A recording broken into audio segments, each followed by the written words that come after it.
Boa noite a todos, sejam muito bem-vindos a mais uma transmissão do canal 3005.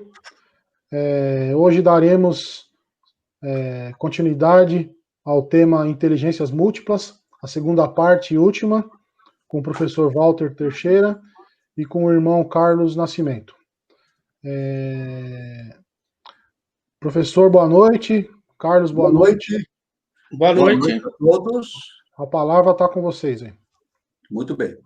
Eu vou dar aquela explicação, então, sobre o encontro, não é isso? Inicialmente, eu quero boa noite a todos, sejam todos bem-vindos, né? Como eu falo sempre, luz, paz e amor para todos. Eu só estou dando agora uma informação que daqui para diante, as lives que nós vamos apresentar, vai ter um título, né? Um encontro, será um encontro, né? O encontro é Caminho para a Iniciação. Então, esse encontro, Caminho para a Iniciação, terá temas específicos para cada dia. É isso? A partir da próxima. Aliás, na divulgação que eu fiz, eu já fiz a divulgação desse modo de fazer, né? Mas continua a promoção pelo canal 3005, Ordem do Ararate, Departamento Santana, da Sociedade Brasileira de Eubiose, né? Então, começamos aí com o slide 49, onde nós paramos, né? Estamos aqui, Teoria das Inteligências Múltiplas e Educação. É isso? Pode seguir, então, ou pode clicar? Pode ir. Então, avaliação e testagem, né? Gardner faz uma distinção entre avaliação e testagem. Isso é muito importante, né?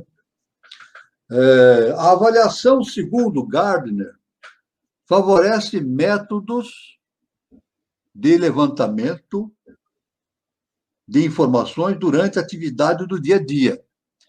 As testagens geralmente acontecem fora do ambiente conhecido pelo indivíduo. Então, é o professor, evidente, observando o aluno, mas com determinadas características diferentes do que se faz hoje, né? O seguinte slide, habilidades individuais. Segundo Gardner, é importante que se tire o maior proveito das habilidades individuais, auxiliando os estudantes a desenvolverem suas capacidades intelectuais. Agora veja só que interessante, ao invés de utilizar a avaliação apenas como uma maneira de classificar, aprovar ou reprovar os alunos, essa deve ser usada para informar o aluno sobre sua capacidade e informar o professor sobre o quanto está sendo aprendido. Então, essa é a visão do Gardner, né? Que a avaliação dos alunos não é simplesmente aprovar e reprovar, não.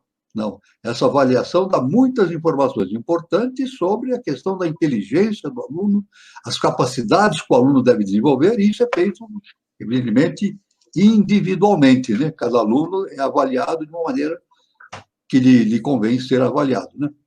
Então, aqui, o seguinte, por favor, avaliação a serviço da inteligência. Gardner sugere que a avaliação deve fazer jus à inteligência, isto é, deve dar crédito ao conteúdo da inteligência em teste. É isso? Se cada inteligência tem um certo número de processos específicos, esses processos têm que ser medidos com instrumentos que permitam ver a inteligência em funcionamento. Então, veja que interessante, né? Então, o sistema de avaliação do aluno, como foi dito no slide anterior, não é simplesmente aprovar ou reprovar, mas não. É dar substância, dar base para que a inteligência do aluno se desenvolva dentro da linha em que lhe é característico, né? O seguinte, avaliação, aqui estão, avaliação versus exames, né? Então, aqui, acertos e erros. E há uma construção do sistema de inteligência do aluno, né? Não é simplesmente avaliar acertos e erros, mas sim ir construindo a inteligência do aluno de acordo com as suas características que lhe são peculiares, né? O seguinte, avaliação ecologicamente válida. A avaliação deve ser ainda ecologicamente válida, isto é, deve ser feita em ambientes conhecidos e deve utilizar materiais conhecidos das crianças que estão sendo avaliadas. Enfatiza também a necessidade de se avaliar as diversas inteligências em termos das suas manifestações culturais e ocupações adultas específicas. Enfatizar essa noção de ecologia no processo do conhecimento da cultura e da inteligência. Então, evidentemente, esse desenvolvimento da inteligência deve estar vinculado à cultura da criança, ao ambiente em que ela vive, aos processos que ela tem, às coisas que ela tem que criar para o seu próprio ambiente, né? Isso, evidentemente, é diferente, né? É claro que, suponhamos, exagerando, né? O método de avaliar e de instruir uma criança, eu vou exagerar agora, né? Um esquimó, né? E um indivíduo que vive no Equador, na zona equatorial, deve ser diferente, porque as condições que, como criança e como adulto, ele vai ter que vencer vão ser diferentes. Então, existe essa questão da avaliação ecologicamente válida, né? Seguinte, avaliação como parte do processo. Então, Gardner propõe que a avaliação, ao invés de ser um produto de processo educativo, seja parte do processo educativo e do curricular, informando a todo momento de que maneira o curricular deve ser desenvolvido. Então, é muito interessante, né? Então, ele diz que a avaliação não é apenas um produto do processo educativo, não. Ele deve ser um instrumento para se avaliar se o currículo está correto. Então, se o currículo está correto para aquele ambiente específico, para aquele grupo, né, para aquele momento específico, para aquela sociedade especificamente, né? Então, esta questão de avaliação deve também dar informações para a estruturação do currículo. Isso é uma coisa muito importante. O seguinte, diferentes perfis cognitivos. Os indivíduos, Gardner afirma, têm diversos perfis cognitivos, diferentes entre si. Por isso, as escolas, ao invés de uma educação padronizada, devem proporcionar uma educação específica para o desenvolvimento de cada potencial individual. Isso. Na antiguidade, o indivíduo pretendia tomar posse de todo saber. Na antiguidade, né? Mas hoje isso é impossível. Por quê? Assim, há necessidade de escolha individual quanto ao conteúdo do saber, favorecendo o perfil intelectual individual. É claro que hoje, né, na antiguidade, os sábios sabiam, né? Era notório que eles sabiam de tudo, mas hoje não existe mais aquele sábio, principalmente da ciência, que se conhecia antigamente. Por isso existem os especialistas, porque o conhecimento tornou-se tão grande que não é possível alguém, que nem na medicina, né? É impossível o médico saber tudo. Então, ele tem que se especializar em determinadas áreas e dominar perfeitamente aquela área, né? Então, isso aí na educação deve ser perfeitamente considerado conforme o Gardner, né? O seguinte slide, temos aqui o preparo. Pode passar o seguinte slide, por favor? O slide seguinte, por favor. Por favor, Alain. Alain. Ele não está me ouvindo. Estão diferentes perfis cognitivos. Preparo do indivíduo para a sua comunidade. Alain, você está me ouvindo?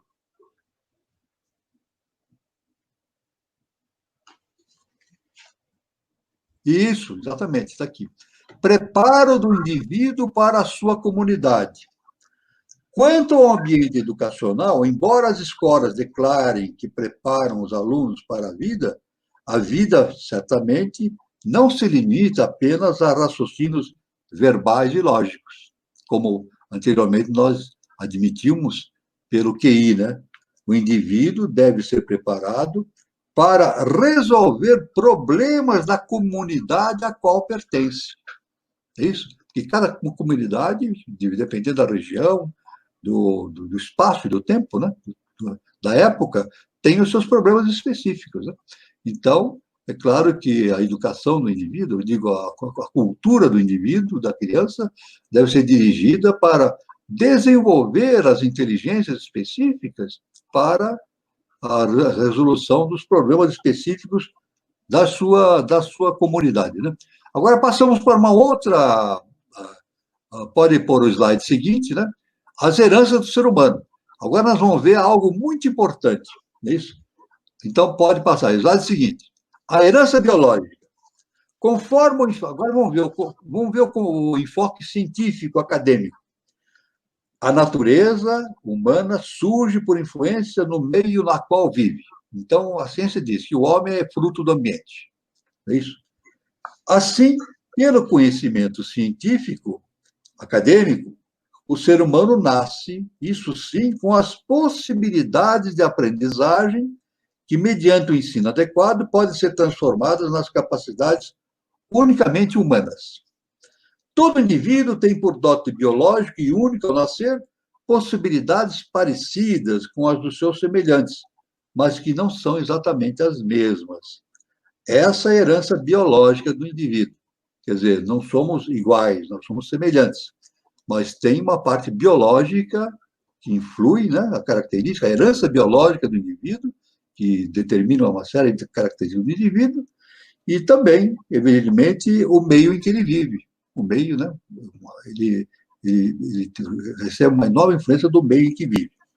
O seguinte, essa é a herança biológica. Isso não há, a ciência não tem dúvida, né? Aí tem a herança cultural. Né? A cultura representa a resposta do homem às suas necessidades básicas. É o modo que tem do homem de colocar-se à vontade no mundo. É o comportamento que aprendeu como membro da sociedade. Podemos entender cultura como modo de vida de um povo. Então, isso é cultura, né? O modo de vida de um povo. Esse modo de vida está expresso nas instituições, na arquitetura, nas ideias, nos costumes, nas manifestações populares, utensílios que ele usa no dia a dia, né? A língua, instrumentos, serviços e pensamentos. Então, cada povo tem esse tipo, né? Dessa forma, a cultura precisa ser inventada, precisa ser transmitida de uma geração a outra e precisa ser perpetuada na sua forma original ou numa forma modificada. A cultura em que a pessoa nasceu constitui a sua herança social, evidentemente. Então, cada indivíduo, dependendo do ambiente cultural em que ele vive, ele vai ter uma herança cultural específica. E nós vemos isso no nosso país, Brasil, que é muito grande, nós vemos diferentes tipos de comportamentos, dependendo se o indivíduo nasce no norte, no sul, no centro-oeste, etc. Cada um tem um tipo de observar as coisas, dependendo da região em que vive, de acordo com os problemas que ele tem que enfrentar e assim por diante. Né? Então, essa é a herança cultural. Né? Agora, o seguinte, as heranças do ser humano, conforme os ensinamentos dos grandes instrutores espirituais. É isso? Portanto, logo, pela ciência oficial, acadêmica, a interação entre a herança biológica e a herança social constitui, de fato, a sua hereditariedade. Isso para a ciência acadêmica. A herança biológica e a herança social. Agora, tem uma outra herança que a ciência não cogita, por enquanto, que é justamente a herança espiritual. Isso aí está longe ainda da ciência cogitar, da ciência acadêmica. Entretanto, segundo os ensinamentos dos grandes mestres, no campo do ensino esotérico, a natureza humana depende do que se aprende no meio ambiente feito pelo homem, mas também a inteligência, o ser humano nasce com certas potencialidades acima do que o simples ambiente humano pode oferecer. Essas potencialidades constituem a herança espiritual. Assim, de acordo com o conhecimento esotérico, o ser humano nasce com as possibilidades de aprendizagem, mas traz consigo para a vida humana experiências anteriores à atual existência. Isso constitui a sua herança espiritual. Não é isso? A gente pode dar um exemplo, né? Exagerando, né? Se o indivíduo de elevada hierarquia espiritual nasce num ambiente de baixa hierarquia espiritual, ele não vai ser fruto do meio ambiente, de jeito nenhum. O que vai prevalecer é a herança espiritual dele. As características espirituais vão suplantar a questão do meio. Então, dizer que o homem é fruto do ambiente, pelo lado da herança espiritual, é muito relativo. Ou melhor, muito não, é totalmente relativo. Não é verdade, né? Então, seguinte, as heranças do ser humano. Portanto, pelo ensinamento superior cósmico dos grandes instrutores da humanidade, existem 3 heranças: a herança biológica, a herança social, originada pela cultura, e a herança espiritual. A interação dessas 3 heranças constitui a hereditariedade humana, a sua natureza, enfim. Então, essa é a diferença, né? O meio ambiente, a cultura, o provimento da sociedade, e um terceiro ponto, que é a herança espiritual, que a ciência ainda não considera, mas no futuro vai considerar. Isso quando a ciência se coadunar com esse processo de entendimento da ciência iniciática. Eu passo a palavra para o nosso irmão Carlos Nascimento para suas considerações a respeito desse assunto. Por favor. Se ele quiser fazer alguma consideração. Boa noite a todos. Então, o que me agrada no Gardner é realmente essa colocação em relação ao desenvolvimento da criança em relação ao ambiente que ele vive. Exatamente. Então ele vai desenvolver, porque, na minha opinião, a inteligência nada mais é do que a realização do conhecimento. Então, o conhecimento que ele tem no ambiente que ele vive, ele vai colocar em prática da melhor maneira possível para si e para todo mundo, e para a coletividade. Porque o objetivo da inteligência é você compreender o conhecimento e colocar o conhecimento em prática, né? Realizar isso para o bem próprio e para o bem da coletividade, para o bem de todo mundo. Porque a inteligência é essa dinâmica, é essa realização, né? Transformar o conhecimento, dar movimento ao conhecimento, né? Então, com relação à espiritualidade, o indivíduo ele já nasce, né? Ele já traz em si o dom espiritual. Então, o ambiente não tem como mudar esse dom desse indivíduo, né? Então, é isso que a gente percebe em indivíduos que nascem em determinadas regiões, que ele tem um desenvolvimento espiritual muito diferente da comunidade que ele vive, né? E isso, de certa maneira, é muito bom, porque isso daí também traz um desenvolvimento espiritual no meio que ele vive. Então, eu acho que é aquilo que a gente vê no mundo iniciático, né? Deus manda um mensageiro, né, espiritual para dar o equilíbrio, né, na inteligência e na relação social daquele ambiente, né? Então, isso realmente é uma coisa que agrada muito nesse entendimento do Gardner. E é isso, professor. O que é que o senhor pensa sobre isso? Não, é isso mesmo. Então, isso aí nos indica que a questão de que o entendimento básico e quase inamovível de que o homem é fruto do ambiente é relativo, não é bem assim, né? Uma grande maioria mas uma minoria não. É como o irmão falou, né? A própria lei envia seres de hierarquia para viver, nascer nesses ambientes mais atrasados, não é isso? Exatamente. Menos preparados para dar o impulso, né? O impulso para então, isso. Ele não vai ser influenciado pelo meio ambiente. Não. Ele não muda. Ele não muda, não. Ele vai expressar a sua hereditariedade espiritual, né? Exatamente. E o Gardner segue essa linha. O Gardner é impressionante que ele segue essa linha. O Apesar de interessante é que ele compreende isso de uma maneira ele muito clara. compreende isso, exatamente. Apesar de ele não se declarar uma pessoa ligada a uma linha iniciática, mas ele fala a linguagem iniciática Exatamente. para justamente a universidade, para o meio acadêmico, né? Eu, no meu ponto de vista, até acho que o Gardner veio com uma missão, né? O nosso mestre diz, nada acontece por acaso. Não. O Gardner veio com essa missão de jogar essa semente. É isso? Exatamente. No meio universitário, né? No meio acadêmico. Exatamente. E no mundo inteiro, né? Para o mundo inteiro. No mundo inteiro. Nos Estados Unidos. O irmão concorda com isso? Concordo plenamente. Então, tá bom. Eu acho isso muito importante, a gente realmente trabalhar as habilidades, né, dentro daquele meio cultural, porque com a globalização, tudo tende a se unificar, tá? Mas eu acho que a gente tem que fazer isso de maneira gradual, né, dentro da cultura ambiental do indivíduo. Exatamente, é isso mesmo.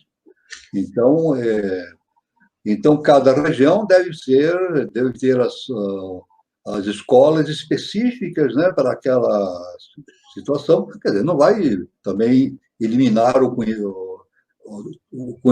conhecimento, né, básico, né, mas deve especificar para cada região uma tônica específica para que aquelas inteligências que possam fazer modificações no ambiente e possam agir de maneira efetiva, né?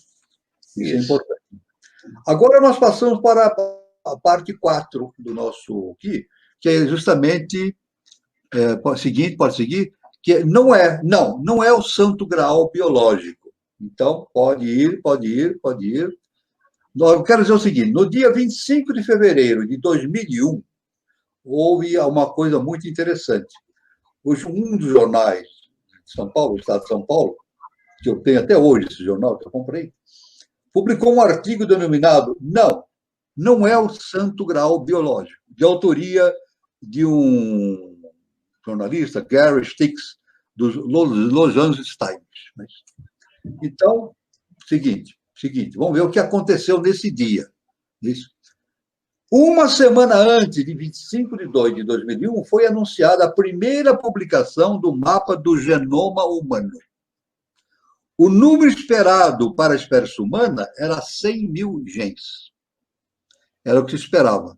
Os cientistas diziam, não, o genoma humano deve ser constituído por, no mínimo, 100 mil genes.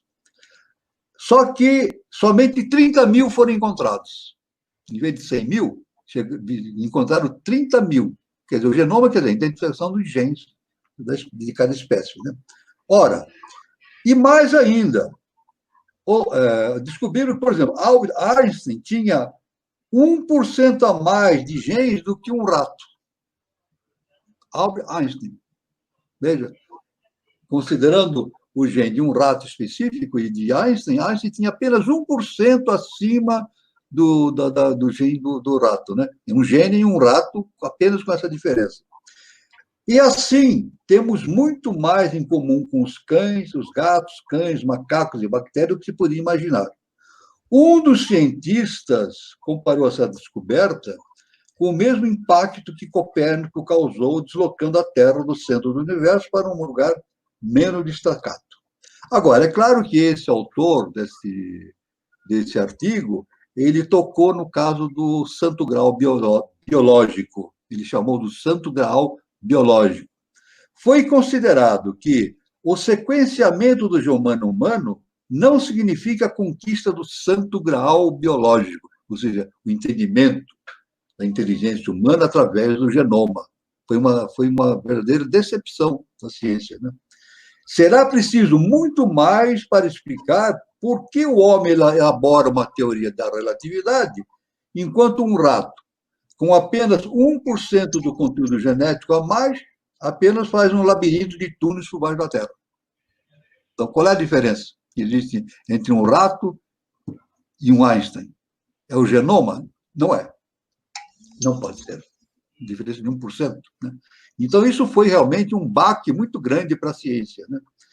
Ainda durante sua vida, o grande físico era solicitado. Pode pôr outro. Aqui, então, esse é um exemplo. Olha, outro exemplo aqui, olha. Eu relacionei aqui uma série de tamanho dos genomas e o número dos genes. Veja bem aqui, olha. Músculos é um rato. Tem 29 mil genes. Homo sapiens, o ser humano, tem 27 mil. E o pior, veja bem aqui, olha. A ouriça sativa, o arroz, tem de 45 a 55 mil genes. Impressionante, né? Quer dizer, um pé de arroz tem muito mais genes, número de genes, do que o ser humano, quase o dobro. Isso. Então, a ciência, nesse momento, a ciência fica, não é a quantidade de genes que determina, não é possível estabelecer uma relação entre o genoma e a inteligência, né? Então, o seguinte, por favor. Seguinte. Não, isso aí não. Não. O seguinte, por favor. O seguinte, é isso, é o santo grau. Então, isso. Então, aqui, isso já passou. Pode o seguinte. Já passou. Aqui. Ainda durante a sua vida, o grande físico Einstein era solicitado para toda sorte de experimentos. Mais tarde, o próprio cérebro de Einstein foi preservado, etiquetado, recortado e mantém-se até hoje em laboratório. Aliás, pela permissão dele. Ele deixou em testamento que ele autorizava que, no dia que ele morresse, que retirasse o cérebro dele para que fosse motivo de pesquisas pela ciência. O próprio Einstein autorizou isso. Veja a grandeza desse homem, né? Periodicamente, este cérebro é retirado da redoma e para diversos estudiosos tentar estudar a questão da inteligência com relação ao cérebro, né? Ao cérebro. Alguns cientistas revelaram ter encontrado algumas diferenças no seu cérebro comparado com o cérebro comum, mas nada ficou determinado definitivamente. Então, seguinte, é muito interessante. Então, aqui é um exemplo, olha, aqui tem um Thomas Harvey, patologista, que fez a autópsia de Einstein. Ele decidiu que a sua missão na vida era a guarda e a pesquisa do cérebro do físico, né? E durante a sua vida, muitas vezes, Einstein era submetido a exames de laboratório, é isso? Então, até é dito que, por exemplo, botavam ele no eletroencefalograma, né? Então, o pesquisador dizia, doutor Einstein, pense na relatividade. Fique pensando na relatividade e tal. Ele pensava na relatividade e fazia o eletroencefalograma. Depois ele dizia assim, agora, doutor Einstein, pense em coisas triviais da vida, sem nenhum interesse, né, em coisas comuns. Aí Einstein pensava em coisas comuns, sem nada de relatividade, e fazia um eletrocardiograma, essa análise do eletroencefalograma, né?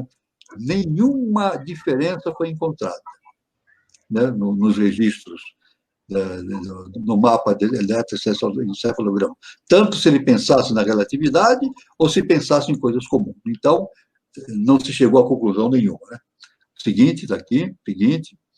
Vamos ver. O significado do Santo Graal. Mas, por outro lado, a questão do Santo Graal tem um significado muito mais amplo do que o entendido no contexto biológico, como veremos mais para frente. É isso? Então, seguinte, nem tudo está nos genes. O referido artigo que estamos abordando, que eu falei, de 2001, contém a afirmação de que nem tudo está nos genes. Os chimpanzés têm uma semelhança de conteúdo genético de 99% com relação ao ser humano. O genoma de um chimpanzé é 99% semelhante ao do ser humano. Entretanto, existe uma grande diferença entre a inteligência de um chimpanzé e de um ser humano. Seguinte, onde está, então, a inteligência do ser humano? Essa é a pergunta. Conforme os ensinamentos da escola iniciática, essa inteligência provém de níveis superiores do universo, da divindade. Aí já entra uma outra história, né? Então, a inteligência não provém de fatos individuais, materiais. Ela provém da inteligência divina, é isso? Esse receptáculo, como o Santo Grau na Lemúria, foi o primeiro sacrifício da divindade em sua projeção na Terra, né? Seguinte, por favor.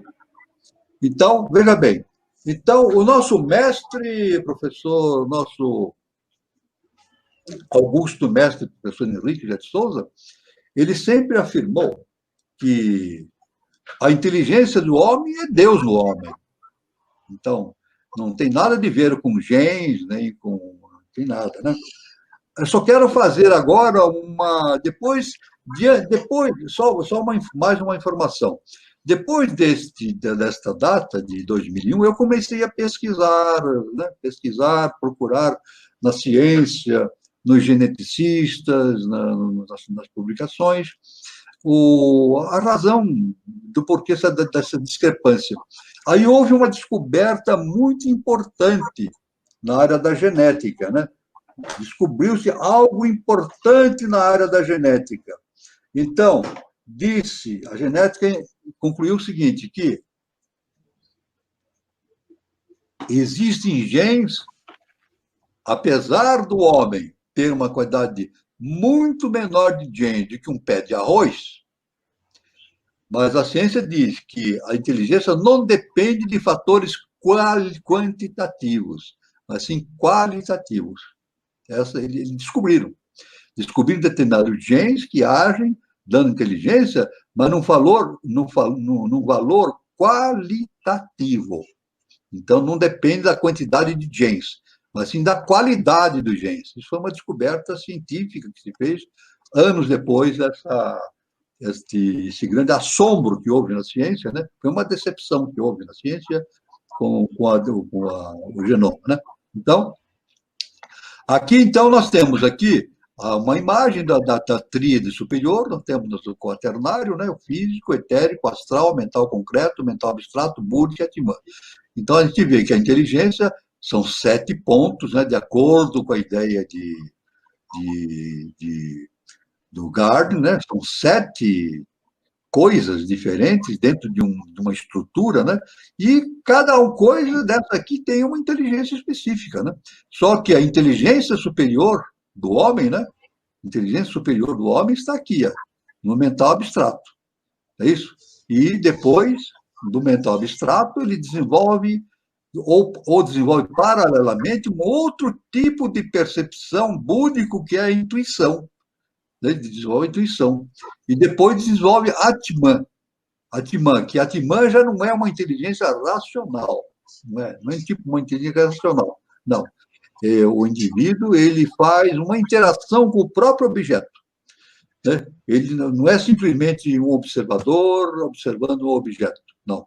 Ele se integra ao objeto, faz parte desse objeto, ele sente esse objeto dentro de si mesmo, e aí ele entende, ele vê a coisa de maneira átmica, toda a realidade, né? Isso aí é uma questão. Aí, nesse estágio de Atman, o indivíduo já é, no mínimo, um adepto, né? E daí para cima, nesse momento de Atman, ele já não é mais um ser humano, né? É um ser super-humano, a caminho da divindade, né? Então, seguinte, por favor, seguinte. Daí o verdadeiro sentido, já falamos isso aí, já falamos. A conclusão, daí, portanto, o fenômeno da inteligência não está na estrutura física, biológica, mas sim em níveis de consciência do campo hiperfísico. Isso é importante, né? Essa diferença, né? Então é verdade que a ciência já começa a perceber algo diferente, não é isso? Nessa questão do entendimento da inteligência, que não é uma coisa simplesmente física. E Gardner dá um avanço muito grande nesse ponto, né? As observações do nosso irmão Carlos Nascimento, para a gente mudar de capítulo, por favor. É difícil chegar numa conclusão em relação ao genoma, mas uma coisa é certa, né? o ser humano, o homem, é o único, né, que consegue ter uma percepção da divindade, né, consegue se ligar a essa inteligência universal. Então, eu acho que no futuro a gente vai conseguir entender melhor essa diferença, mas que nem o senhor falou, é que nem o senhor colocou, não é pela quantidade, sim pela qualidade, né? Pela qualidade.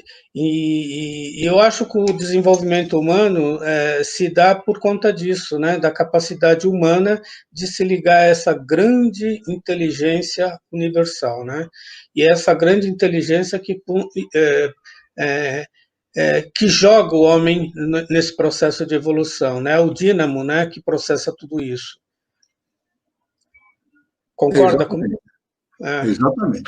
Exatamente. Tanto que nessa imagem que nós mostramos do centenário, né? Do centenário, a tríade superior é uma projeção da divindade, não é isso? Porque até meados da Lemúria, a humanidade atuava somente com o quaternário inferior. Só o quaternário inferior. E era um quaternário inferior mais desenvolvido do que o dos animais, mas não chegava a ser uma inteligência humana. E foi nesse momento, em meados da Lemúria, que a divindade, não é isso? Isso. A divindade desce, chamada na Bíblia queda dos anjos, né? Ativa a tríade superior, aí sim passa a existir o ser humano, não é isso? Com livre-arbítrio, com a possibilidade de decisão pessoal, né? E só que essa inteligência, esse tipo de atividade da tríade superior é justamente vindo da divindade. É por esse motivo que fala do Santo Graal, né? O Santo Graal. Só isso aí que eu quero explicar, uma coisa importante. Por que aquele cidadão falou não é o Santo Graal biológico? Porque o Santo Graal é uma taça. É uma taça. Então, nós mesmos somos uma taça. E a divindade deposita nessa taça a sua divindade. É isso? A sua essência, né? A essência depositada nessa taça. Né? Então, ele disse, esse não é o Santo Graal. Então, ele disse, ele mesmo, né, esse jornalista, deve ser do ramo, né, deve entender as coisas, ele diz, não é o Santo Graal biológico. Isso não explica nada, né? Mas, na verdade, então, pela ciência iniciada, nós sabemos, a inteligência humana vem de Deus.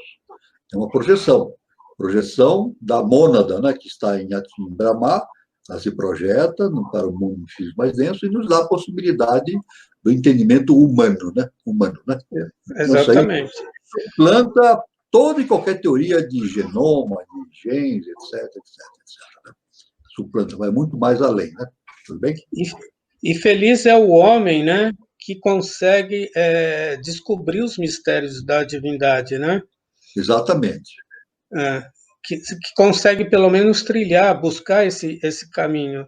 E essa simbologia do Graal, na verdade, é essa compreensão, né? Compreender que nós somos semelhantes a Deus. Nós somos o Graal. Perfeito. Exatamente. O próximo capítulo que nós vamos apresentar é um capítulo muito vasto. Infelizmente, eu vou sintetizar, porque não há possibilidade da gente se aprofundar, né? Mas, como o nosso tema aqui é encontro, caminho para a iniciação, são sementes, né, que o programa vai lançando para que aqueles que quiserem se aprofundar no estudo se aprofundem, né? Então, vai ser... Pois não. Antes de a gente dar continuidade, aproveitar a parada aqui, tem duas perguntas. Pois não. Uma para o senhor e uma para o Carlos. Eu posso colocar no ar para a gente... Pode colocar, sim, por favor. Nosso irmão Eduardo mandou para o senhor. Caro professor Walter, a combinação de habilidades de resolver problemas comunitários com a ética de fazer bem ao próximo é libertador. Em sua opinião, os cientistas percebem isso? Olha, na minha opinião, a ciência não percebeu isso ainda. Não percebeu isso ainda. Eu também acho que não. A ciência não percebeu ainda essa capacidade que o homem tem, né, de estabelecer o básico, o princípio básico, que nós não somos iguais, nós somos semelhantes. Nós somos semelhantes. E cada um tem uma capacidade específica de desenvolvimento, né? Aliás, o universo é assim. O universo, quando ele se expande para a diversidade, ele não cria coisas iguais. coisas iguais. Não, ele cria coisas diferentes, justamente para ter oportunidade de experiências diferentes, de somar experiências cada vez mais, porque se todos fizessem a mesma coisa, então para quê, né? Se todos fazem a mesma coisa, do mesmo jeito, da mesma maneira de fazer, não adianta nada, né? Então, cada experiência é um mecanismo de atuação, né, do ser humano, e isso vai, evidentemente, enriquecendo esse processo evolutivo da consciência no universo, né? A seguinte pergunta, por favor. O Eduardo também, ele mandou. Carlos Nascimento, a conquista da vida consciência, saindo da vida energia, que o ser humano nasce, é uma consequência das práticas dessas inteligências múltiplas? Sim. Sim. A vida conquista. Exatamente. Exatamente. Na verdade, na verdade, existem 7 inteligências.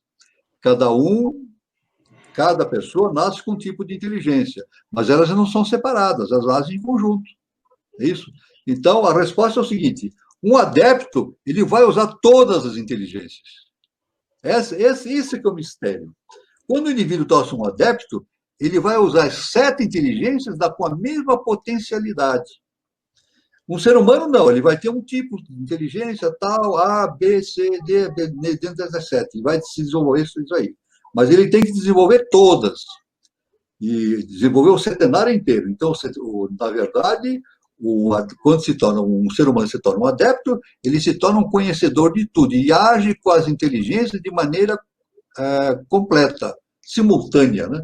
Simultânea. Então, ele tem soluções e soluções para todo tipo de problema e todo tipo de enfrentamento, né? Isso é verdade. Carlos, você quer complementar? Então, o homem ele tem que criar essa habilidade, né, e questionando a si mesmo para ir resolvendo e atingindo essas inteligências, né? E eu acho que a inteligência tem essa dinâmica, ele força o indivíduo a ter essa dinâmica de ir superando a cada momento o conhecimento da inteligência. Perfeito. Né, mestre? Exatamente. E com relação à pergunta anterior, eu acho que o caminho da ciência, eu acho que quanto mais a ciência se aproximar da espiritualidade, eu acho que a ciência ela vai perceber que temos que ser altruístas, né? Não tem outro jeito, né? A inteligência tem que ser desenvolvida e realizada não só para benefício próprio, também para benefício próprio, mas com a finalidade de todo mundo, para todo mundo. Eu acho que essa é a finalidade da inteligência, senão não teria sentido de nós estarmos vinculados à divindade. E tem uma chave. Tem uma chave para o desenvolvimento da ciência que eu vou citar. É uma chave para o desenvolvimento, né? Normalmente, no meio científico, é tido que a ciência vai se desenvolver porque os equipamentos vão se desenvolver, a matemática vai se tornar fantástica, e os processos de informática e os aparelhos, etc. Não é bem assim. Não é bem assim. Porque básico é o seguinte: o universo não pode ser entendido pela lógica. Não. O universo não pode ser entendido pela lógica. Não é possível, nem pela matemática. Simplesmente. O universo, a inteligência superior funciona, mas depois, automaticamente, é uma passagem para a intuição. A intuição. Ele intuitivamente as coisas. Aí não precisa prova, não precisa nada. Ele vai percebendo as coisas no seu âmago, né? E, no final, ele vai entender as coisas diretamente no objeto estudado. Ele vai penetrar no objeto estudado e vai perceber o que acontece, né? Então, a chave que eu digo é o seguinte: o grande desenvolvimento da ciência não será simplesmente o desenvolvimento da parte material da ciência. Não. Os cientistas vão fazer grandes descobertas quando eles transformarem a si mesmos. Exatamente. Aí sim. Então, quando os cientistas, terceiro milênio em diante, forem se transformando a si mesmos, é isso? Modificando aumentando a sua capacidade de entendimento do universo, tornando-se veículos do conhecimento superior cada vez mais, aí sim eles vão fazendo descobertas fantásticas, né? Fantásticas. Então, esse é o futuro da ciência, do cientista, transformar a si mesmo. Autoconhecimento. É o caminho da iniciação. O caminho da iniciação. Esse é o segredo, né? Mas a gente vê alguns cientistas individualmente tentando trabalhar isso. Sim, mas exatamente. Eles não conseguem, né? Eles esbarram nas instituições já consolidadas, né? A gente vai ter que, aos poucos, quebrar essas instituições que engessa, né, o desenvolvimento de tudo isso. Exatamente. A lógica, na verdade, a lógica e o raciocínio é uma camisa de força, né? Uma camisa de força. A política fechada, ele não consegue. Então, ele tem que se libertar dessa camisa de força, né? E começar a pensar em interagir com os conhecimentos superiores. E isso só se faz através da autoconhecimento, transformando a si mesmo, né? É o caminho da iniciação. É o caminho da iniciação. E os cientistas devem ser, isso é importante, o cientista tem o dever de ser a elite que faça isso, né? Deve construir uma elite, né, isso que vá produzindo, que nem o Gardner. O trabalho do Gardner foi isso aí, hein? Ele faz parte dessa elite que vai jogando novas ideias, né? E vai, realmente, transformando a ciência num conhecimento realmente capaz de ter um entendimento global, universal, de tudo, né? Isso é muito importante. Agora, a próxima parte, eu digo, nós vamos fazer uma síntese, né? As inteligências e a constituição centenária do ser humano. Eu não vou poder me aprofundar nisso, eu vou apenas de passagem, senão que não vai dar tempo, é um curso, né? Seguinte, a inteligência. Vai ser bem rápido isso, hein? Existem 7 corpos: Atman, Budi, mental, mental superior, abstrato, mental inferior, concreto, astral, físico e denso, né? Chamam-se esses corpos de estados de consciência. Estados de consciência que estão relacionados com estados de matéria. Seguinte. É por isso, então, eles estão ligados com os planos universais, né? Os planos universais estão aí. Adi, Anupadaka, ático, búdico, mental, astral e físico. Então, tudo que está embaixo é como aquilo que está em cima, pelo processo da correspondência, né? Dos princípios herméticos, né? Então, é por isso que o Gardner, justamente, ele bate justamente nesse ponto, né? 7 inteligências, né? Seguinte. Então, aí, os planos cósmicos estão aí, né? Repetindo, os planos cósmicos constituem-se desses planos todos aí. De Adi, Anupadaka, ático, búdico, mental, astral e físico, né? Seguinte. E é claro que nós temos aqui um tátil imanifestado, um universo imanifestado e um universo manifestado. Olha, eu estou sendo bastante simples, rápido, porque não há possibilidade de entrar em detalhes. O assunto é muito complexo. Apenas para dar uma semente, né? Um tátil imanifestado e um mundo manifestado. Então, a nossa proposta agora para a nossa evolução é entender esse mundo manifestado, que do físico cósmico, Kama, Porrati, Mahati e Alaya, né? Então, ou seja, esse aqui é Brahma, Vishnu, Shiva, né? Esses 3 primeiros aqui, né? Esses 3 aqui, tem 4. Os 3 de baixo é Brahma, Vishnu e Shiva. O primeiro, o segundo e terceiro locus. O seguinte, por favor. Então, os planos Adi, Anupadika e Atman são manifestações de energias ainda inconcebíveis para o ser humano. Os 4 planos inferiores, criação dos planos de matéria búdica, mental, emocional e física, né? Agora, seguinte. Aí, então, o homem se constitui tem uma constituição centenária, né? Setenária. Átmico, búdico, mental, astral e físico. Só que, evidentemente, aqui são 5, mas o físico se divide em 7 subplanos, né? E o mental também em 7 subplanos. De tal maneira que desses 5, nós atingimos 7 planos, né? Então, esses 5 subplanos do ser humano contêm ainda mais 2 devido à existência dos subplanos. Assim, a cada plano constitui 7 subplanos. Seguinte, de maneira bem simples e direta, né? Então, aqui, seguinte, a constituição oculta do ser humano, né? Já vimos isso aí. Constituição Centenária do Ser Humano. Pode ir. Então, aqui nós temos aqui uma visão geral, né? Aqui, a tríade superior, o quaternário, né? Ao centenário, né?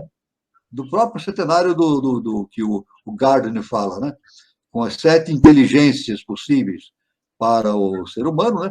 Inclusive, a Atman, consciência superior, é o nosso Cristo interno, né? O nosso Cristo interno é esse Atman superior aqui, né? Buda está relacionado com a intuição, o mental superior com o abstrato, o mental inferior com a mente concreta e depois aqui o astral com as emoções e o físico denso e vital com as energias, né? Energias que dão suporte à existência física, né? Este quaternário é a personalidade, essa tríade é a individualidade, de maneira bem simples como semente do conhecimento, né? Seguinte, então, no plano submental, o 7º subplano assume a seguinte disposição. Isso aqui eu já repeti. Eu não vou repetir, porque eu já acabei de falar nisso, né? Acabei de falar. Então, pode passar isso aí também, que eu já falei. Então, aqui é apenas um exemplo dos subplanos cósmicos, né? Aqui nós temos o plano físico denso, nós temos aqui, divide em 7 subplanos, né? Sólido, líquido, gasoso, 3 subplanos, e etérico, radiante, subatômico e atômico, é o duplo etérico, né, dos espíritas, chamam de duplo etérico, né? Então, centenário. E mesmo esses subplanos que constituem o ser humano é subdividido também em 7 subplanos cada um, né? Seguinte, também novamente aqui, isso aqui, olha, esse ternário físico, esse quaternário físico que nós vemos aqui, esse quaternário, que é a personalidade, pode ser resumido numa tríade, é isso? Então, nós temos 2 tríades, uma tríade superior e uma tríade inferior, é isso? Unindo-se essas 2 tríades, nós constituímos aqui uma estrela de 7 pontas, a estrela de Salomão, que é justamente a estrela do adepto, né? Vamos seguinte, são apenas imagens, né? Seguinte, já falamos isso, né? Então, o homem no universo, né? O homem universo, uno com o todo, né? Trino, espírito, alma e corpo. E é cétuplo, né? Ele é cétuplo, como vimos aqui. Ele é uno com o todo, trino, espírito, alma e corpo, e é cétuplo, né? Ele tem uma construção centenária. Isso dando força à teoria de Gardner, Seguinte, são as monas. As monas nascem Hades, Sol Central, Zoroastro, e vão viver no primeiro plano, né? Tem simbolicamente forma de um triângulo. Cada lado representa uma natureza, vontade, sabedoria e atividade. Seguinte, as monas permanecem sempre além do universo quíntuplo, né? Permanece lá em Brahma, e emitem de si projeções para baixo, não é isso? Somos nós. Nós somos projeções das mônadas que existem no primeiro trono, né, em Brahma. Então, isso aí, de maneira sintética, para a gente entender. O assunto é muito extenso, não dá para, evidentemente, nessa live, estamos dando apenas pontos importantes, né? Pontos importantes. O seguinte, então, aqui a mônada tem natureza trina, vontade, sabedoria e atividade. É isso? Veja assim, a mônada tem um aspecto trino, vontade, sabedoria e atividade. Seguinte, mas veja bem, mesmo pelo conhecimento da teosofia, da eubiose, a mônada, apesar de ser uma unidade, projeção da divindade, ela se constitui de 7 tipos de mônadas, 7 qualidades, cada uma relacionando a vontade, a sabedoria e a atividade. Veja bem, a própria mônada, ela pode se apresentar sob 7 aspectos. Então, nossa evolução é centenária. Mais uma coisa que bate justamente o Howard Gardner segue esses princípios, né, do centenário, né? Isso é muito importante. Então, aqui, cada mônada pertence a um ou outra dos 7 raios, ou seja, cada uma veio através de um ou de outro dos 7 logos planetários, e podem ser considerados como centros de força dentro do logo solar, canais através dos quais as forças do logo solar é emitida. Embora cada mônada pertença fundamentalmente a um raio, assim pode possuir dentro de si todos os raios. Isso é importante, né? Também essa questão, né? Apesar de existir 7 tipos de mônadas, mas todas têm dentro de si as características de todas as 7. Seguinte, seguinte. Portanto, não pode acontecer o mais leve movimento em qualquer desses anjos de estrelas sem afetar até certo ponto cada mônada, né?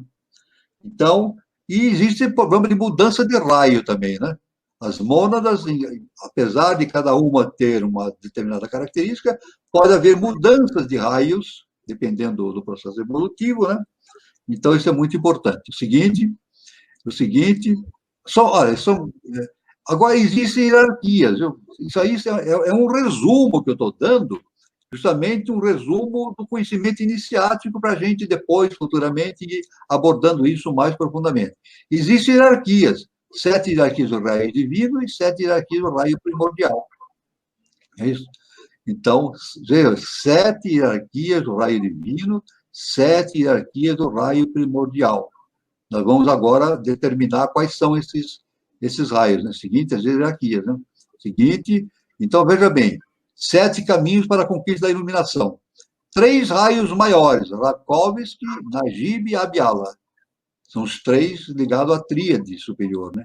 E 4 raios menores, que agem justamente no plano físico denso. Hilarião, Moria, Kutum e Serapis. Novamente o setenário, tá vendo? O setenário da divindade, né? Se manifestando no plano do nosso plano, né? Seguinte. Aqui eu estou dando uma descrição dos raios, né? Dos raios superiores. Rakovsky, Najib e Abiyala. Então, aqui, de maneira bem simples, Rakovsky expressa o poder da vontade. Najib refere-se à inteligência pura, não discriminativa, denominado amor-sabedoria, corresponde a Budi. E terceiro raio, Abiyala, refere-se à beatitude, à inteligência ativa, amor-emoção, estado intelectual em que predomina a unidade, a síntese, logo relacionado com o mental abstrato. Seguinte. Isso aí, eu não vou estudar isso aqui, porque é muito, senão não dá tempo da gente terminar. Depois, aqui o estudo dos raios não vai ser possível na atual apresentação. Pode seguir. Pode seguindo, que nós temos, isso aí é um exemplo grego, Platão, aqui um exemplo grego, né? Sócrates, Platão e Aristóteles, né? Sócrates, uma inteligência átmica, Platão, uma inteligência superior, abstrata, Aristóteles trabalhando de maneira científica e Alexandre. Alexandre, que não foi discípulo de Aristóteles, foi aluno de Aristóteles fazendo a sua parte física, né? Podemos entender, portanto, que os adeptos que agem em nosso mundo seguem essa mesma linha de atuação. Tá bom? Então, é o seguinte, agora sim, vamos aqui para finalizar a nossa apresentação, algo de importância, de enorme importância, a parábola do semeador, do nosso excelso, nosso Senhor Jesus Cristo. Agora sim, vamos ver que coisa fantástica. Parábola do semeador. Seguinte. Se analisarmos os conhecimentos esotéricos, percebemos que eles nos indicam uma fonte exata de conhecimento a respeito das inteligências múltiplas, baseado no fato da estrutura setenária do homem. Logo, a ciência acadêmica começa agora a perceber essa estrutura setenária. Como exemplo de que esse conhecimento já vem de longo tempo, podemos citar a parábola do semeador. Veja que coisa fantástica. Viu? Veja só. Aqui, eu não vou ler tudo isso aqui, porque eu vou dar apenas uma síntese para a gente ver. Jesus saiu de casa num certo dia, estava sentado junto ao mar. É isso? E juntou-se muita gente ao lado dele. E ele falou por parábolas. E disse, eis que o semeador saiu a semear. Então, ele disse que ele jogou as sementes, uma parte das sementes caiu ao pé do caminho. Vieram as aves e comeram as sementes. A outra parte caiu em pedregais, onde não havia terra bastante, e logo nasceu, porque não tinha terra funda, mas vindo o sol queimou as sementes. E outra parte caiu entre espinhos, e os espinhos cresceram e se sufocaram. Né? E outra caiu em boa terra, e deu fruto, uma a 100, outra a 60 e outra a 30. Veja só que interessante. Seguinte, a explicação da parábola do semeador por Jesus e a interpretação conforme o centenário. Então, aqui, veja só, pelo Evangelho. Ouvindo alguém a palavra do reino e não a entendendo, vem o maligno e arrebata o que foi semeado no seu coração. Esse é o que foi jogado ao pé do caminho. A semente ficou no pé, no chão duro, né? Entre espinhos. Então, aqui, cair ao pé do caminho significa cair em chão batido, em terra não arada para o plantio. É o terreno da consciência física e vital, as preocupações são apenas físicas. O próximo. Ele disse que outra parte da semente caiu entre espinhos. É isso? E o que foi semeado entre espinhos é o que ouve a palavra, mas os cuidados deste mundo e a sedução das riquezas sufocam a palavra e fica infrutífera. Né? Então, a interpretação é essa. Os espinhos machucam, ferem, causam dor, representam o mundo astral. A consciência astral está mergulhada nas emoções, na preocupação pelos valores emocionais. Os espinhos sufocam ideias e não os deixam florescer. O seguinte, conforme Jesus, né? O seguinte, por favor, Alain, o seguinte, por favor, em Pedregais. Em Pedregais, não, tá bom, Pedregais. Pelo Evangelho. Porém, o que foi semeado em Pedregais é o que ouve a palavra. Quer dizer, os espinhos caem entre as pedras, mas não tem raiz. Então, como não tem raiz, ele não germina. E a angústia e a percepção causa da palavra, ele logo se ofende, porque cai em terreno duro, né? Pedra.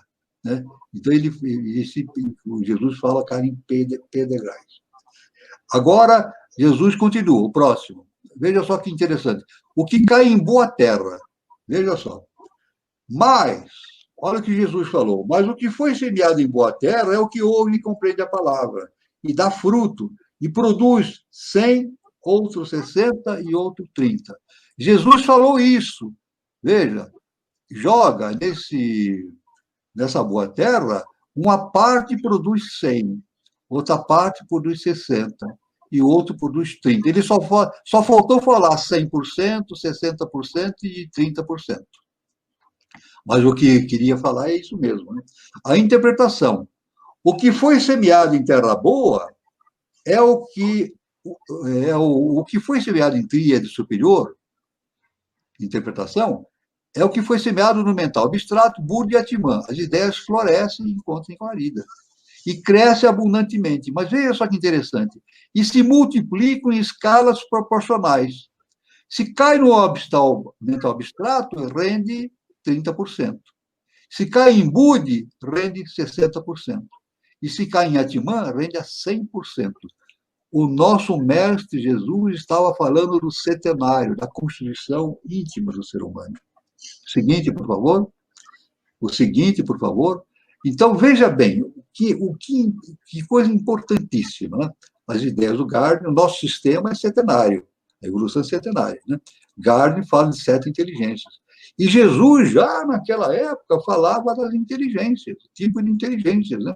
Uma inteligência que cai em terra dura, em terra muito não árida, e inteligência que cai no mundo do emocional e se perde e é tragada pelos espinhos, ou então cai no mental concreto, das ideias, das pedras. Né? Mas as sementes que caem na tríade superior germinam a 30%, a 60% e a 100%, dependendo do tipo de terra que caiu. Então, Jesus fala, mais do que isso é impossível. Ele fala exatamente o que as ciências iniciáticas falam, né? E se compreende. E agora o Gardner também exemplifica com essa parte, né? O nosso irmão Carlos Nascimento, por favor, quer fazer algum comentário antes das conclusões? Por favor. É que nem o professor Walter falou, né? Não existe coincidência, né? Não, não existe coincidência. Então, uma coisa está ligada à outra, né? E o nosso desenvolvimento segue esses sete princípios, né? Esses sete graus de inteligência, né? Inteligente, Então, exatamente. o processo do Gardner, ele se confirma com as sabedorias iniciáticas, né? E que Exatamente. nem o senhor falou, e há 2000 anos atrás, Cristo já nos ensinou essas sete inteligências. Exatamente. Naquela época ele já falava. Né? Ele já falava isso. Quando cai em boa terra, o que é cair em boa terra? Na tríade superior. Ele diz que quando cai no mental superior, né, sintético, rende a 30%. Quando 30%. Cai em Budi, a 60%. E se cai em Atman, rende a 100%. 100%. Sementes germinam 100%. Mais claro do que isso é uma parábola. É uma parábola, mas quem entende a parábola, agora pelo conhecimento iniciático, é uma coisa, é algo extraordinário, né? Já o Jesus falando sobre todas essas questões de maneira simples, mas absolutamente correta, né? O interessante é que ele falou há 2000 anos atrás, já deixando registrado para o futuro, né? Para o futuro, exatamente. Então, o seguinte agora são as conclusões, né? As conclusões, seguinte. Então, a gente pode ver que Howard Gardner, né? Ele, através das suas sete tipos de inteligência, ele faz ele faz uma relação com o ensinamento dos 7 raios divinos, né? De tal maneira que cada mônada pertence a um ou outro dos 7 raios, ou seja, cada uma veio através de um dos 7 logos planetários, que podem ser considerados como centros de força dentro do logos solar, canais através da qual a força do logos é emitida. O seguinte, por favor. O seguinte, né? Nossas habilidades são organizadas verticalmente. Olha o que o Gardner fala. Olha que importação, é vertical, né? Seguindo um processo de inteligências da mais baixa até a mais superior, né? Nos estados de consciência, conforme a Constituição Setenária, né? Físico, vital, astral, mental concreto, abstrato, búdico e átmico, né? E em terceiro, embora as inteligências sejam até certo ponto independentes umas das outras, elas raramente funcionam isoladamente, segundo Gardner, né? Isso. E, segundo Gardner, todos os indivíduos têm como parte de sua bagagem genética certas habilidades básicas de todas as inteligências. E C, Gardner, embora algumas ocupações mostrem a predominância de alguma das inteligências, na maioria dos casos percebe a necessidade de uma combinação entre elas. É isso? Então, cada um tem uma inteligência, mas ele tem que utilizar-se também de outros. Quer dizer, cada um tem um tipo de inteligência que lhe é mais particular, mais predominante, né? Mas ele tem que usar a capacidade de outras inteligências. Mas no processo evolutivo, todas essas inteligências vão se desenvolvendo até que o setenário fica totalmente desenvolvido. Aí surge o adepto. Então, ele usa todas as inteligências, ao mesmo tempo, ele sabe tudo. Sabe tudo. Né? Então, ele torna-se o quê? E já não é um ser humano, é um ser super-humano. Não é isso? E o nosso mestre diz que o futuro da humanidade é tornar-se uma raça de adeptos. Né? Então, embora cada mônada pertença fundamentalmente a um raio, assim possui dentro de si todos os raios. Por favor, nosso irmão Carlos Nascimento, quiser fazer algum comentário? Então, o impressionante, né, professor, que eu estava pensando aqui agora, é que se a ciência, mesmo que ela não esteja ligada com a espiritualidade, se ela estiver desenvolvendo um trabalho sério e coerente, parece que vai intuindo, né, a capacidade de intuir, né, de intuição, de perceber toda essa parte intuitiva é muito grande, né? É o que a gente vê nesse trabalho do Gardner. Exatamente. O seguinte, vamos agora para encerrar a nossa reunião. Pode ir colocando padrões. Não pode, isso aí que vai passar, eu já falei tudo. Isso eu já falei tudo. Eu quero chegar agora o que nos reserva o futuro. O que nos reserva o futuro. Aí, é o final. É o final. Pode pôr. Pode colocar. Olha, então vamos ver agora, para sintetizar tudo que nós falamos até agora, o que nos reserva o futuro. Primeiro, desenvolver um entendimento a respeito da natureza da inteligência, agora baseado numa visão ampla do ser humano, do seu mundo e do universo no qual vivemos. Isso, primeira conclusão. Segundo, estabelecer a função da inteligência não mais com o intuito da competição, e sim com a visão da ação pluralista de todos numa sociedade participativa. Então, a inteligência não mais no sentido de competição, como nós vimos nos séculos passados, né? Principalmente no século XX, né? Competição, né? Terceiro, definir a inteligência como um fator decisivo na geração e manutenção de comportamentos individuais e coletivos compatíveis com uma nova civilização de cooperação e fraternidade. É isso. Então, inteligência para desenvolver cooperação e fraternidade. Não de lutas entre inteligências, como se viu no século XX, predominantemente, né? Quarto, veja só, o que nos reserva o futuro. Deslocar o foco de observação da questão do brilhantismo da inteligência para a natureza integradora das pessoas num conjunto social equilibrado. Muito importante, veja, no século XX, quando alguém era muito inteligente, dizia-se assim, ele era brilhante, é um sujeito brilhante. Mas essa não é a realidade. A questão não é ser brilhante, é ser iluminado. Essa é a questão, é isso? Então, ser brilhante faz parte do passado. A questão agora não é mais ser uma inteligência brilhante, é ser iluminado pela consciência superior. Isso é importante. 5, quinto ponto, hein? Definir a ética como norteadora da inteligência, desmotivando pareceres ou ações que coloquem a cognição como um fator supremo de distinção do ser humano. Isso. Então, o que vai definir os seres humanos não é simplesmente se um é inteligente, o outro não é inteligente, mas basicamente a ética. A ética no sentido de usar essa inteligência para o bem-estar comum. 6. Produzir métodos de ensino que, além de privilegiar a informação, dê destaque à necessidade e manutenção dos processos de transformação interna. Isso é muito importante. É o que a universidade deve fazer no futuro, né?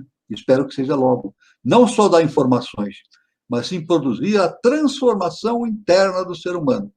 Hoje, o indivíduo entra numa faculdade e sai do mesmo jeito. E, às vezes, sai até pior, com ideias, enfia um cabelo de ideias na cabeça dele, ele só pode sair até pior. Não, a universidade tem que, qualquer escola, tem que tornar o indivíduo sempre melhor, em termos de ética, de comportamento, né? Então, 7, manter os referenciais regionais como matéria muito importante para o desenvolvimento de cada sociedade localizada, ou seja, regular os processos de massificação indiscriminada que descaracteriza pessoas e grupos sociais. Então, as características regionais são muito importantes. Manter, né, cada região com as suas características regionais, isso é muito importante. 8, prover a sociedade de mecanismos para colocar a inteligência a serviço da coletividade, desmotivando a utilização das capacidades intelectuais em benefício de interesses contrários à sociedade. É o que mais se viu, né? No século XX, agora, né? Inteligências sendo utilizadas para defender apenas interesses particulares, interesses econômicos específicos, ou políticos, etc. E não, isso não. A inteligência deve ser utilizada para em benefício dos interesses humanitários e sociais, né? E 9, o penúltimo, possibilitar a manutenção da ecologia intelectual, dando a cada região as ferramentas para o seu desenvolvimento social, econômico e espiritual. Quer dizer, dentro de cada região, formar indivíduos, né, dar o tipo de desenvolvimento de inteligência para que ele possa desenvolver a sua sociedade, o seu meio ambiente e assim por diante, né? E 10, por último, né, incentivar e produzir recursos para a difusão de uma nova visão de universo e de ser humano, compatível com o espírito espiritual do terceiro milênio. Então, essa é o final. Aqui tem uma biografia, né? Tem uma biografia e tem aqui o Le Penseur. O nosso irmão Carlos Nascimento, se quiser fazer algumas considerações finais, seja à vontade, por favor. Então, o grande legado desse trabalho do Gardner é esse, né? Eu acho que é de você usar a inteligência, né, para ser feliz, né? Para o indivíduo ser feliz e fazer a comunidade que ele vive ser feliz, né? Exatamente. Então, eu acho que a finalidade da inteligência é essa, a gente trabalhar para aquilo que vai beneficiar todo mundo. Exatamente. E o interessante é que eu acho que a sociedade e a ciência tem que ver a espiritualidade não como uma religião, né? E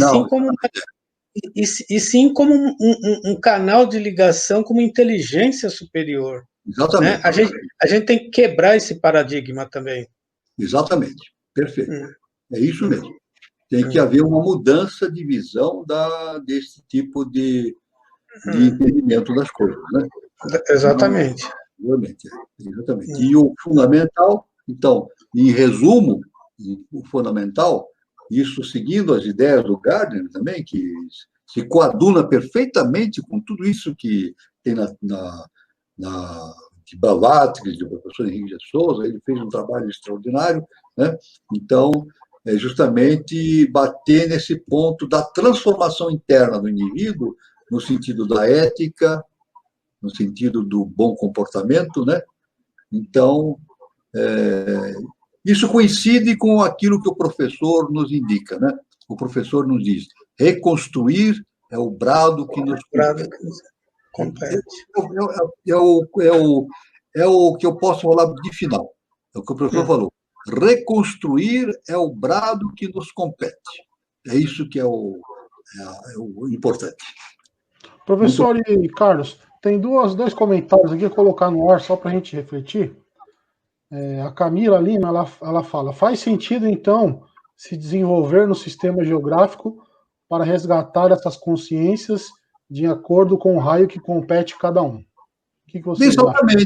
Exatamente. O sistema geográfico é típico, justamente, aqui, por exemplo, aqui no sul de Minas, né, nós temos o centro, São Lourenço, e cada cidade desenvolve um tipo de entendimento, né? Um na política, outro na arte, outro na matemática, na alquimia, etc. Né? Então, eles são 7, né? A gente tem que fazer esse caminho iniciático de vez em quando, né? Então, a gente vai colhendo, né? Vai colhendo todo esse conhecimento das 7 tônicas, né, da inteligência, né? Em cada cidade. Esses seres que estão nos mundos internos, eles vão nos enviando todos esses recursos. Né? E a gente... Por isso que é importante, como o nosso irmão Carlos falou, a visita, né, no sistema geográfico. Por enquanto, não está sendo possível, mas logo voltaremos. Logo voltaremos. A lei vai abrir caminhos. Mas isso é muito importante. O outro comentário é da Ana Cristina de Araújo Zanão. Ela fala: por isso o processo iniciático impulsiona a formação dos pramantas, ou seja, a formação de adeptos. Exatamente, a formação dos pramantas. Exatamente. O pramanta é justamente aquelas hierarquias superiores, né, 3, e as hierarquias inferiores, 4, né? Ela coincide, né? Então forma o pramanta. O pramanta realmente é a interação de 7 forças, né? Que gira, vai girando e vai fazendo a transformação, né? Vai fazendo a transformação da sociedade. É o pramanta, realmente. Esse é o dínamo transformador, né? O dínamo transformador, realmente. O dínamo transformador. Que são 7 coisas trabalhando para um processo de transformação da humanidade rumo a uma nova civilização. Professor, vamos se juntar, e o Eduardo vai se juntar conosco para agora no final ele falar sobre a próxima reunião de terça-feira da OA. Sim, pois não. Bem-vindo, Edu. Bem-vindo. Obrigado, Alain. Obrigado, Boa professor noite, Walter. Edu. Boa noite, Carlos. Bem-vindo, obrigado. Pessoal, antes de mais nada, parabéns a essa sessão de exploração de temas iniciáticos que o professor Walter e o Carlos têm contribuído aí com o Alain, tem contribuído aí com algo de valor que nós, eubiotas, estamos apreciando, e qualquer um está em busca de trabalho, de estudos iniciáticos e se autoconhecer também, né? Pessoal, pelo nosso canal 3005, a gente vai ter um evento importantíssimo acontecendo nesta terça-feira, dia de aniversário 221 anos da Revolução Francesa. Então, em função desta efeméride, a gente vai estar abordando o tema de sinarquia na atualidade. É um evento grande, é um evento da COGEP, que vamos contar com Recife, Brasília, o departamento aqui de São Paulo, Santana, e São Bernardo do Campo. A abertura vai ser do venerável Leonardo Faria Jefferson de Souza, e teremos como convidados o coordenador da COGEP, o Fernando Lessa, Dirceu Moreira, a Nathalie Requena, o Sidney Augusto, o Victor Guimarães, e eu também vou falar um pouquinho sobre temas envolvendo éticas e políticas, né? Então, vai se falar sobre monarquia, vai se falar sobre uma pincelada sobre a Revolução Francesa, vai se falar sobre a questão da temática da educação no Brasil, vai se falar sobre sinarquia e princípios que regem a democracia em um Estado, separação de Estado entre poder e governo e poder de Estado. Então, pessoal, todos vocês estão convidados, e, por favor, ajudem na divulgação, é um evento aí importante, com um alerta especial, há uma junção de departamentos, o evento vai começar às 18h30 para acabar às 22 horas.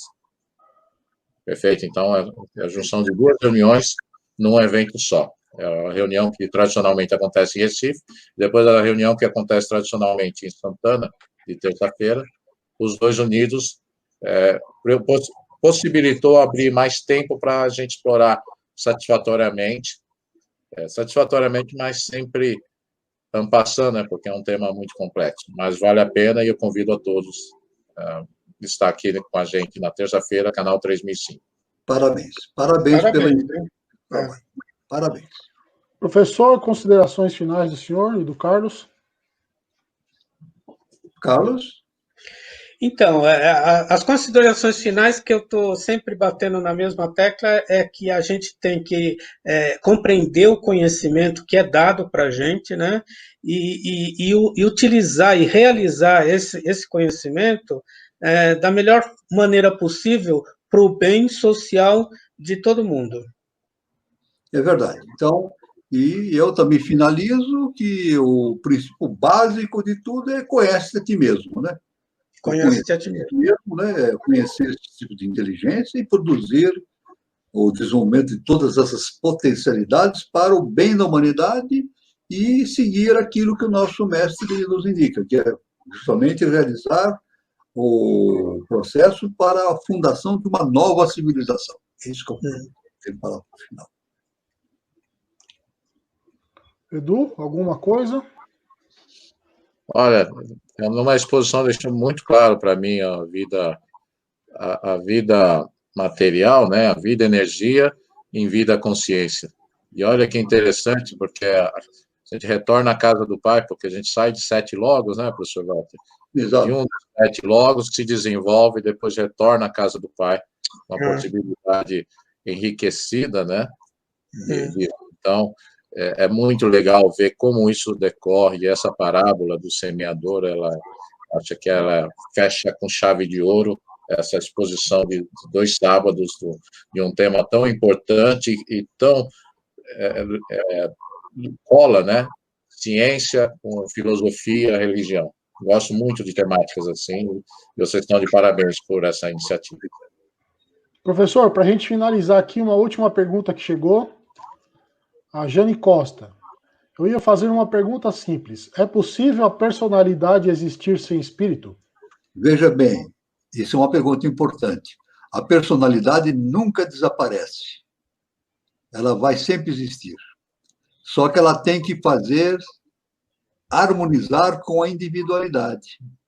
Então, a questão não é fazer desaparecer a personalidade, é fazer com que a personalidade se harmonize com a individualidade. Isso chama-se adeptado. Né? O indivíduo torna-se adepto quando ele harmoniza a personalidade com a individualidade. Aí forma um centenário. Né? Aí torna-se um adepto. Professor, então eu agradeço mais uma vez hoje. A gente encerrou o assunto. Agradeço ao senhor, agradeço ao irmão Carlos, agradeço ao Eduardo. Então, até a próxima terça-feira e sábado que vem a gente começa o caminho para a iniciação, né? Exatamente. Começamos aqui o próximo assunto, falaremos sobre sabedoria iniciática das idades. Começaremos esse caminho. Então tá bom. Boa noite a todos. Boa noite a todos. Boa noite. Luz, paz e amor para todos.